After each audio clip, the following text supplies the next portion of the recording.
Shalom Elohim, haleluya, puji nama Tuhan. Semangat pagi Bapak Ibu Saudara yang dikasihi Tuhan kita, Yesus Kristus. Jumpa lagi bersama saya Pendeta Samuel Mawuntu dalam Renungan Pagi ke 1432 hari. Renungan pagi ini mengudara, puji Tuhan. Bapak Ibu Saudara yang dikasihi Tuhan, sebelum kita mengawali segala aktivitas kita di pagi hari ini, marilah kita mengawalinya bersama Tuhan dengan mendengarkan firman Tuhan. Sebelum kita membaca, mendengarkan, dan merenungkan firman Tuhan hari ini, mari kita minta pimpinan Roh Kudus. Kita berdoa. Bapa di surga, berbicaralah kepada kami semua. Pakai firman Tuhan ini untuk menegur kami, menasihati kami, menguatkan kami, meneguhkan iman percaya kami, dan menuntun kami, supaya kami terus berjalan di jalan Tuhan yang benar. Dan pakai firman Tuhan ini untuk memberkati kami semua. Di dalam nama Tuhan Yesus yang adalah firman Allah yang hidup, kami berdoa. Amin. Haleluya. Mari buka Alkitab kita dalam kitab Ibrani pasal 12, ayat 11 sampai ayat 14. Demikian firman Tuhan. Memang tiap-tiap ganjaran pada waktu ia diberikan tidak mendatangkan sukacita, tetapi duka cita. Tetapi kemudian ia menghasilkan buah kebenaran yang memberikan damai kepada mereka yang dilatih olehnya. Sebab itu kuatkanlah tangan yang lemah dan lutut yang goyah, dan luruskanlah jalan bagi kakimu, sehingga yang pincang jangan terpelecok, tetapi menjadi sembuh. Berusahalah hidup damai dengan semua orang, dan kejarlah kekudusan, sebab tanpa kekudusan tidak seorang pun akan melihat Tuhan. Amin. Haleluya. Bapak Ibu Saudara yang diberkati Tuhan, dalam kebenaran firman Tuhan ini, Tuhan mau mengajarkan kepada kita anak-anak Tuhan untuk berpikir positive thinking. Amin. Kalau saudara membaca ayat-ayat sebelumnya, di sana kita akan menemukan bahwa Tuhan memiliki cara tersendiri untuk mendidik, mengajar, melatih saudara dan saya sebagai anak-anaknya. Amin. Cara Tuhan mendidik, mengajar, melatih kita, saudara, unik, saudara. Amin. Melalui persoalan pergumulan yang kita hadapi setiap waktu. Dengar baik. Melalui kejadian demi kejadian yang terjadi dalam kehidupan kita, Tuhan turut bekerja untuk mendatangkan kebaikan buat pertumbuhan iman saudara dan saya, anak-anak Tuhan. Haleluya. Lihat ayat 11.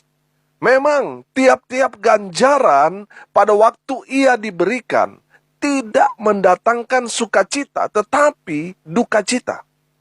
Tetapi kemudian ia menghasilkan buah kebenaran yang memberikan damai kepada mereka yang dilatih olehnya. Haleluya. Bapak Ibu Saudara yang diberkati Tuhan, memang proses Tuhan itu menyakitkan, membuat kita menderita, susah. Kata firman Tuhan ini mendatangkan duka cita. Tapi di akhir itu semua ada kemuliaan Tuhan. Amin. Saya selalu katakan begini. Proses Tuhan itu ibarat proses emas yang dibakar. Semakin panas api yang membakar emas itu akan mengeluarkan kemuliaannya. Semakin panas, semakin mulia. Haleluya. Bapak Ibu Saudara yang dikasihi Tuhan, pergumulan persoalan yang kita alami itu adalah cara Tuhan memproses kita menjadi emas yang mulia. Betul sakit saudara, tetapi endingnya kemuliaan. Haleluya. Bapak Ibu Saudara yang dikasihi Tuhan, perhatikan kalimat terakhir ayat 11. Tetapi kemudian ia menghasilkan buah kebenaran yang memberikan damai kepada mereka yang dilatih olehnya. Perhatikan, kepada mereka yang dilatih olehnya. Haleluya. Artinya, selama kita ada di dunia ini, kita masih hidup, Tuhan sedang melatih kita. Amin. Pertanyaannya, Tuhan melatih kita supaya apa? Yang pertama, supaya kita menjadi anak-anak Tuhan yang kuat. Amin. Perhatikan ayat 12. Sebab itu, kuatkanlah tangan yang lemah dan lutut yang goyah. Haleluya.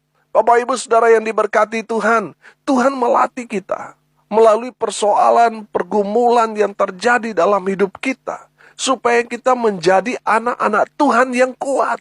Amin. Bapak Ibu Saudara yang diberkati Tuhan, ibarat seorang prajurit yang terlatih. Setiap hari mereka harus menjalani latihan yang begitu berat. Supaya apa, saudara? Supaya mereka itu menjadi prajurit yang kuat dan tangguh di medan pertempuran. Haleluya. Tuhan melatih kita melalui masalah, beban, persoalan, pergumulan yang kita alami, supaya kita menjadi pribadi yang kuat di dalam Tuhan. Haleluya. Saya percaya, saudara, di akhir-akhir zaman ini, Tuhan sedang mencari orang-orang yang kuat di dalam Tuhan. Amin. Kuat apanya, Pak Pendeta? Kuat ibadahnya, kuat doanya, kuat melayani Tuhan, kuat imannya. Amin. Haleluya. Orang yang lemah adalah mereka yang selalu mengeluh dalam hidup mereka. Ketika mereka mengalami pergumulan, persoalan dalam hidup mereka, mereka selalu mengeluh, bersungut-sungut. Itu tandanya orang itu orang lemah. Walaupun dia orang Kristen, sudah hamba Tuhan, sudah melayani Tuhan. Tapi kalau dia kerjanya hanya mengeluh, dan mengeluh, dia orang yang lemah. Orang yang kuat adalah mereka yang ketika ada masalah, persoalan, pergumulan datang, mereka mencari Tuhan. Mereka mengandalkan Tuhan. Mereka berdoa, mereka tetap melayani. Mereka tetap kuat dalam iman. Mereka tetap percaya bahwa Allah turut bekerja dalam segala hal untuk mendatangkan kebaikan buat orang-orang yang mengasihi Tuhan. Amin. Haleluya. Itu orang percaya yang kuat di dalam Tuhan. Haleluya. Pertanyaannya sekarang, saudara termasuk orang kuat atau orang lemah? Saudara sendiri yang jawab. Saudara yang tahu kapasitas saudara. Apakah saya orang yang kuat atau orang yang lemah? Orang yang lemah tadi apa? Suka mengeluh. Tapi orang kuat, dia tetap menghadapi semua masalah, persoalan, pergumulan. Dia cari Tuhan, dia mengandalkan Tuhan. Dia berdoa, dia tetap setia melayani dan mengikut Tuhan. Padahal banyak tantangan, persoalan menghimpit dia, menghantam dia, datang bertubi-tubi. Tapi dia tetap kuat. Karena Tuhan yang memberi dia kekuatan. Itu orang percaya yang kuat. Haleluya. Saya percaya semua pendengar adalah orang-orang yang kuat di dalam Tuhan. Amin. Haleluya. Yang kedua, saudara, Tuhan melatih kita supaya apa? Yang kedua, supaya kita berjalan di jalan yang lurus. Ayat 13. Dan luruskanlah jalan bagi kakimu, sehingga yang pincang jangan terpelecok, tetapi menjadi sembuh. Haleluya. Bapak Ibu Saudara yang diberkati Tuhan, Tuhan melatih kita supaya kita berjalan lurus sesuai dengan firman Tuhan. Amin. Yosua 1 ayat 7 berkata begini. Hanya kuatkan dan teguhkanlah hatimu dengan sungguh-sungguh. Bertindaklah hati-hati sesuai dengan seluruh hukum yang telah diperintahkan kepadamu oleh hambaku Musa. Janganlah menyimpang ke kanan atau ke kiri, supaya engkau beruntung kemanapun engkau pergi. Amin. Haleluya. Tuhan berfirman kepada Yosua sebagai pengganti Musa. Kalau mau sampai ke tempat tujuan, tanah perjanjian, tanah Kanaan yang berlimpah susu dan madu, Yosua dan bangsa Israel tidak boleh menyimpang ke kanan atau ke kiri. Harus berjalan lurus sesuai dengan firman Tuhan. Amin. Supaya mereka bisa sampai ke tanah perjanjian dan menang dalam setiap pertempuran, mereka harus berjalan lurus sesuai dengan apa yang Tuhan perintahkan kepada mereka. Amin. Mungkin sudah bertanya, Pak Pendeta, kalau di depan jurang dan jalan satu-satunya harus ke kiri atau ke kanan, tapi karena firman Tuhan bilang kita harus berjalan lurus, mati dong kita, Pak Pendeta. Artinya berjalan lurus atau tidak menyimpang ke kiri atau ke kanan itu artinya begini. Dengar ini baik-baik. Kita harus berjalan sesuai dengan apa kata firman Tuhan. Amin. Kita tidak boleh menyimpang ke kiri atau ke kanan. Itu artinya kita tidak boleh kompromi. Kita tidak boleh tawar-menawar dengan firman Tuhan. Kita tidak boleh membelokkan firman Tuhan untuk mendukung perbuatan dosa yang kita lakukan. Tidak boleh. Kita harus berjalan lurus sesuai dengan apa kata firman Tuhan yang kita terima, yang kita dengarkan, yang diperintahkan kepada kita. Itu yang harus kita lakukan. Tidak boleh belok-belok. Harus kita lakukan. Itu maksud kita berjalan lurus. Amin. Dengar baik. Orang yang berjalan tidak lurus itu ibarat ular. Ular itu gambaran iblis si penipu. Demikianlah orang yang tidak lurus jalannya. Pasti jalannya berbelok-belok, tipu sana, tipu sini. Saudara lihat ular? Yang berbahaya apanya? Bisanya, betul? Bisa itu ada di mana? Di mulutnya, betul? Artinya orang yang tidak lurus jalannya, pasti kata-katanya yang keluar dari mulutnya itu berbisa. Dan orang seperti ini biasanya hanya menjadi batu sandungan. Betul, orang Kristen tapi jadi batu sandungan. Karena hidup tidak lurus, akhirnya apa saudara? Membahayakan dirinya sendiri dan membahayakan orang lain yang termakan dengan kata-katanya, dengan bisanya. Berbeda dengan orang yang lurus jalannya. Hidupnya jadi terang, jadi berkat dimanapun dia berada. Amin. Orang yang lurus jalannya adalah mereka yang hidup dalam takut akan Tuhan. Dan Tuhan senang pada orang yang berjalan lurus, yang hidup takut Tuhan, Tuhan senang. Dan pastinya Tuhan memberkati orang yang berjalan lurus, yang hidupnya takut akan Tuhan, pasti hidupnya diberkati. Saudara lihat Mazmur 112, ayat 1 sampai ayat 3 yang berkata begini. Haleluya, berbahagialah orang yang takut akan Tuhan, yang sangat suka kepada segala perintahnya. Anak cucunya akan perkasa di bumi. Angkatan orang benar akan diberkati. Harta dan kekayaan ada dalam rumahnya. Kebajikannya tetap untuk selama-lamanya. Haleluya. Dari firman Tuhan ini kita belajar bahwa orang yang berjalan lurus, yang hidupnya takut akan Tuhan, pasti diberkati Tuhan. Bukan hanya dia, tetapi sampai anak cucunya diberkati Tuhan Yesus. Haleluya. Bapak Ibu Saudara yang dikasihi Tuhan, Tuhan mau kita orang percaya berjalan lurus sesuai dengan apa kata firman Tuhan kepada kita. Amin. Kalau kita sudah berjalan lurus, jangan khawatir akan hidupmu. Jangan takut. Sebab firman Tuhan yang adalah Tuhan itu sendiri yang akan menjadi jaminan buat hidup saudara dan saya.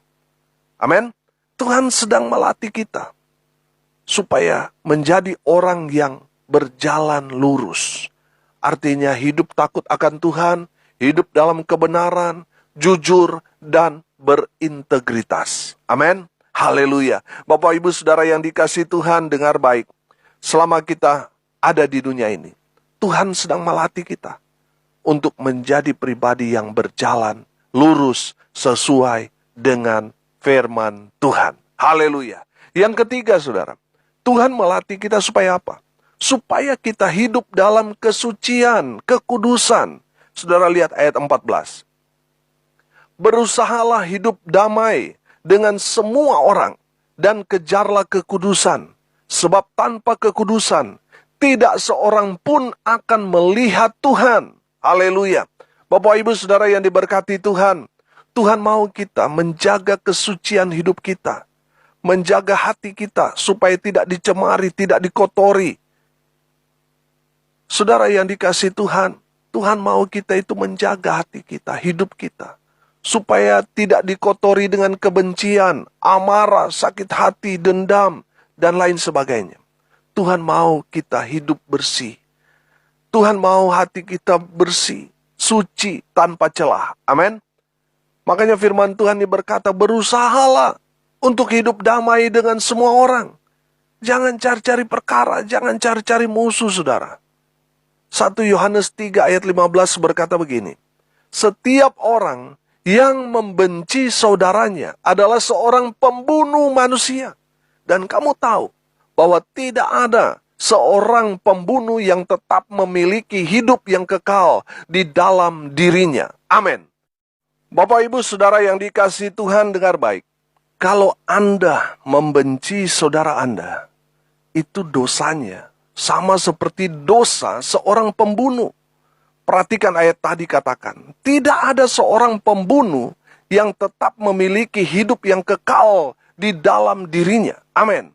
Artinya, Anda yang masih hidup dalam kebencian kepada saudara, teman, anggota keluarga Anda, saudara tidak mengampuni mereka, lalu saudara mati. Saudara mati masih membawa sakit hati, masih membawa dendam. Saudara yang rugi besar, karena saudara tidak akan mendapat tempat dalam kerajaan sorga. Makanya melalui firman Tuhan ini, Tuhan sedang mengajar kita supaya kita menjadi pribadi yang suci, yang kudus, yang hatinya bersih, yang tidak menyimpan kesalahan orang, yang mudah mengampuni walaupun tersakiti, tetap mengampuni dan tetap mengasihi dan tetap memberkati. Amin. Haleluya. Iblis itu paling pintar merekrut anggota. Dia menaruh kebencian dalam hati saudara. Dia taruh gengsi, keangkuhan, kesombongan dalam diri kita. Sehingga kita sulit sekali untuk mengampuni kesalahan orang. Hati-hati saudara. Kalau saudara sudah memiliki kebencian, dendam yang luar biasa di dalam diri saudara sehingga saudara sulit mengampuni, itu tanda saudara sudah direkrut sama iblis. Hati-hati saudara. Kalau kebencian, keangkuhan saudara sampai saudara sulit untuk mengampuni kesalahan orang, saudara hati-hati. Saudara sudah direkrut iblis. Sadar saudara, bertobat. Pertanyaannya, ada nggak hamba Tuhan yang sakit hati, benci kepada hamba Tuhan yang lain, atau benci kepada jemaat, atau sebaliknya? Ada saudara, betul? Tapi dengar baik, jangan sampai saudara tidak masuk surga hanya karena saudara hidup dalam kebencian, kepahitan kepada orang, dendam, sakit hati kepada orang. Bertobat. Amin. Selama kita hidup, Tuhan sedang melatih kita supaya kita hidup dalam kekudusan. Iblis selalu mencari kesempatan untuk mengotori hati saudara. Waspadalah. Jangan memberi ruang kepada iblis menaruh kotoran dalam hatimu. Bapak, Ibu, Saudara yang dikasihi Tuhan, kalau saudara melihat sekarang ini, iblis bekerja dengan luar biasa. Menyesatkan orang-orang percaya dengan apa? Dengan dosa percabulan dan persinahan. Semua dosa yang enak-enak, saudara. Itu menjadi jerat, menjadi umpan buat saudara. Kelihatannya umpan itu kan menarik, tapi ketika saudara mengambilnya, menyantapnya, saudara ada dalam kebinasaan. Saudara lihat, kasus perceraian karena orang ketiga dan lain sebagainya terjadi di mana-mana, termasuk kepada orang Kristen itu sendiri. Bahkan ada hamba Tuhan yang terjerat dengan dosa itu. Kemarin ada kasus perselingkuhan pendeta dengan polwan. Dan masih banyak lagi kasus-kasus seperti itu yang terjadi di tengah-tengah orang percaya. Betul? Saya selalu bilang begini. Setan sekarang tidak sama seperti setan yang dulu. Kuntilanak, sinerbolong, pocong, dan lain sebagainya. Yang seram-seram. Setan sekarang tidak seseram setan dulu. Setan sekarang cantik-cantik, saudara. Ganteng-ganteng lagi. Betul nggak? Ini strategi iblis supaya orang Kristen cemar, kotor, tidak layak di hadapan Tuhan. Bapak, Ibu, Saudara yang dikasihi Tuhan, kita harus hidup kudus di hadapan Tuhan. Supaya kita berkenan di hadapan Tuhan. Amin. Jangan kotori hidupmu dengan perbuatan-perbuatan zina, cabul, dan lain sebagainya. Saudara yang sudah kumpul kebo bertobat, ambil keputusan untuk diberkati dalam pernikahan. Saudara yang masih hidup dalam percabulan persinahan. Saudara yang jadi pelacur mungkin saat ini. Saudara yang menjadi pengguna pelacur. Bertobat, saudara. Hiduplah dalam kekudusan. Supaya Tuhan memulihkan keadaan saudara. Amin. Saudara yang dikasihi Tuhan, Tuhan melatih kita untuk hidup dalam kekudusan. Makanya kita jaga hidup kita. Kita jaga hati kita. Karena kalau kita tidak menjaga hati, dan hidup kita tetap hidup di dalam kecemaran, kita tidak akan melihat Tuhan. Kalau kita hidup dalam kekudusan, kita menjaga hidup kita, hati kita, kita akan melihat Tuhan. Amin. Kita akan hidup bersama Tuhan kekal di surga. Haleluya. Bapak Ibu Saudara yang dikasihi Tuhan, hiduplah dalam pertobatan dan hiduplah dalam kekudusan hidup dan hati saudara. Hari ini kita belajar. Tuhan melatih kita supaya, yang pertama, supaya kita menjadi anak-anak Tuhan yang kuat. Yang kedua, supaya kita berjalan lurus, tidak kompromi, tidak membelokkan firman, berjalan sesuai dengan apa kata firman Tuhan kepada kita. Dan yang ketiga, Tuhan melatih kita supaya kita hidup dalam kesucian, hidup dan hati kita. Supaya kita hidup dalam kekudusan. Mari kita berdoa. Terima kasih Bapa di surga atas kebenaran firman Tuhan yang sangat memberkati kami. Berkati semua pendengar, dimanapun mereka berada. Supaya mereka menjadi pribadi yang kuat dan berjalan lurus sesuai dengan firman Tuhan. Dan menjaga hidup mereka supaya hidup dalam kesucian, kekudusan hidup. Hamba berdoa memberkati semua pendengar dimanapun mereka berada. Berkati hidup mereka. Berkati rumah tangga mereka. Berkati anak-anak mereka. Berkati usaha pekerjaan mereka. Yang sakit Tuhan lawat, Tuhan jamah, Tuhan sembuhkan mereka. Oleh bilur-bilur darah Yesus. Mereka yang sakit sembuh dalam nama Tuhan Yesus. Mereka yang terikat dengan kuasa kegelapan, Tuhan lepaskan mereka dalam nama Tuhan Yesus. Hamba berdoa mereka yang saat ini sedang berduka cita. Tuhan memberikan penghiburan kepada keluarga yang ditinggalkan. Mereka yang hari ini berulang tahun. Tuhan Yesus memberkati mereka dengan umur panjang, kesehatan, kekuatan yang datang dari Tuhan Yesus menyertai mereka selalu. Hamba berdoa untuk bangsa dan negara kami tercinta Indonesia. Berkati ya Tuhan, pemerintah yang ada di dalamnya, Bapak Presiden, Wakil Presiden, sampai ke jajarannya paling rendah di negeri kami. Tuhan berkati. Berkati pelayanan yang Tuhan percayakan kepada hamba. Baik itu di tengah pengembalaan, di jemaat maupun di tengah keluarga. Tuhan memberkati. Pelayanan bersama dengan Infinity Ministry, Tuhan memberkati. Hamba-hamba Tuhan yang ada di dalamnya, baik itu pembina, pengurus, dan seluruh anggota. Beri kami satu hati. Melakukan kehendak Tuhan, memberitakan Injil sampai ke ujung bumi. Berkati media sosial yang kami gunakan. Berkati seluruh anggota, tim doa Petra Nasional, dimanapun berada. Tuhan Yesus memberkati. Hamba berdoa biarlah berkat Tuhan turun memenuhi semua pendengar dimanapun mereka berada. Bapak Ibu Saudara yang dikasihi Tuhan, arahkanlah hatimu dan terimalah berkat dari Tuhan Yesus.